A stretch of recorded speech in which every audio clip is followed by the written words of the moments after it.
Surviving in silence.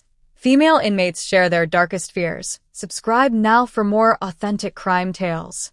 Remember to like, share, and engage with us in the comments below. In the dimly lit corridors of the Alabama Department of Corrections, a chilling confession was captured on hidden camera.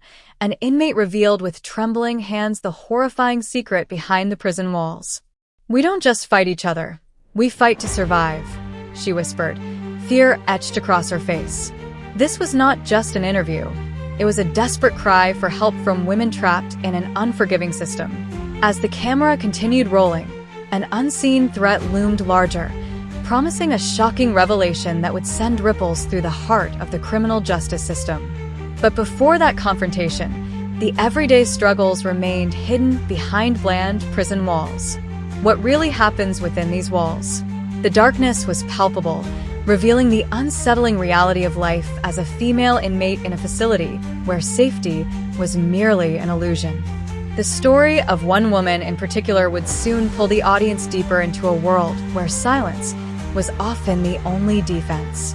To understand the chilling atmosphere of this prison, we must turn back to the beginning. Who were these women?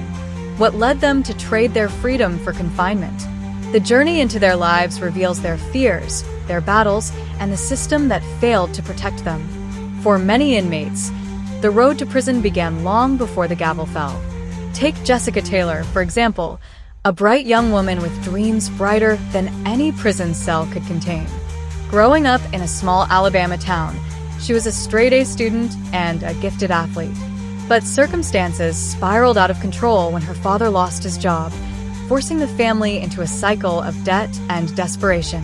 As uncertainty loomed over her adolescence, she found herself drawn into a world of bad decisions, fueled by a desire for relief. By the time she was arrested for drug possession, the last remnants of her old life had vanished. Similarly, Maria Hughes faced her own demons. As a mother of 3, she fought fiercely for her children, but life's pressures warped her judgment. A fateful night saw her become embroiled in a crime that left her facing a lengthy prison sentence. By the time she arrived at the Alabama Department of Corrections, she was not just serving time, she was terrified for her life. The harsh reality of prison began to unfold almost immediately. Jessica, disoriented and fearful, noted the hostile environment. "I had no idea I would be fighting for my life every single day." The prison was overcrowded, with women vying for scarce resources. Tensions flared as gangs took control, and the inmates soon discovered that any sign of weakness could easily lead to violence.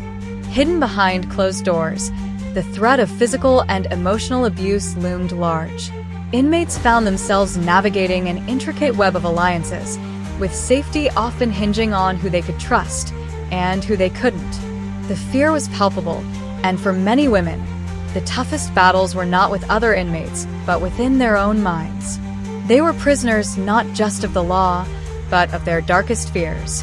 Shocking moments came to light as women began to share their experiences in the shadows.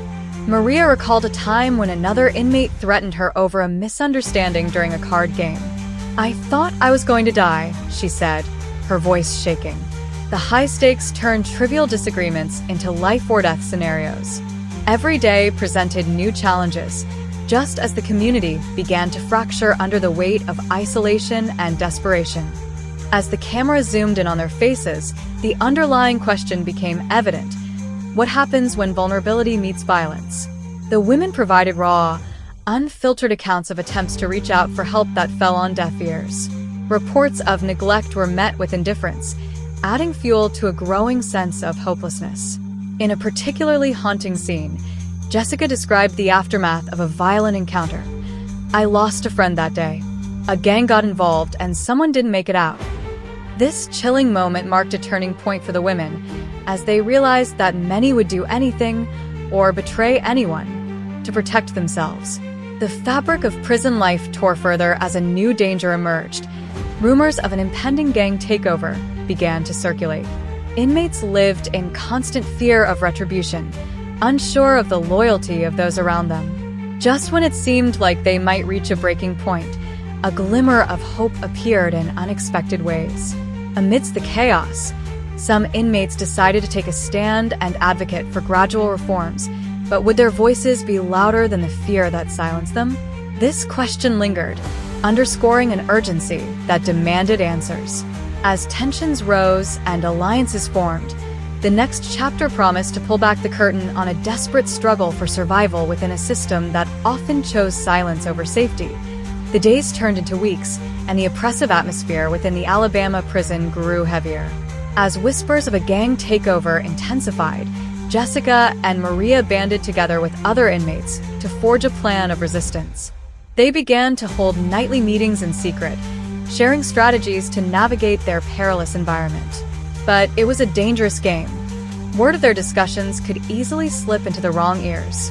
The looming anticipation of violence gripped their hearts, making even the simplest tasks feel like a treacherous journey. Then came the day that would change everything. Early one morning, chaos erupted when a full-scale riot broke out. The sound of metal clanging against metal echoed through the corridors, drowning out screams and shouts. Inmates flooded the yard while guards struggled to regain control. Jessica and Maria found themselves caught in the middle, adrenaline surging as they tried to find safe haven. A camera captured the raw emotion of that moment, showing Jessica sprinting through the ensuing chaos, her heart pounding in her chest. "I was terrified," she later recounted, choking back tears.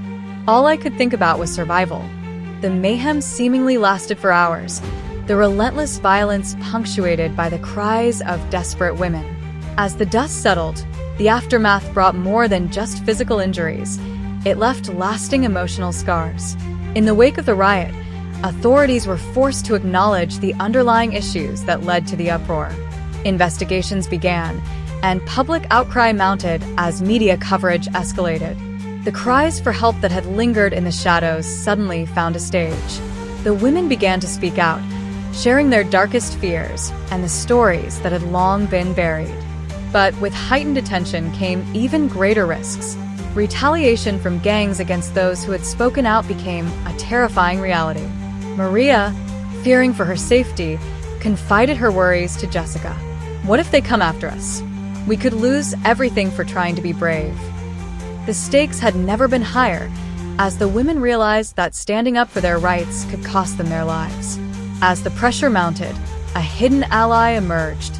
An advocacy group focused on prison reform learned of the inmates' plight and began working to support them from the outside. They aimed to bring attention to the systemic issues and injustices that had persisted for far too long. But would they succeed before it was too late?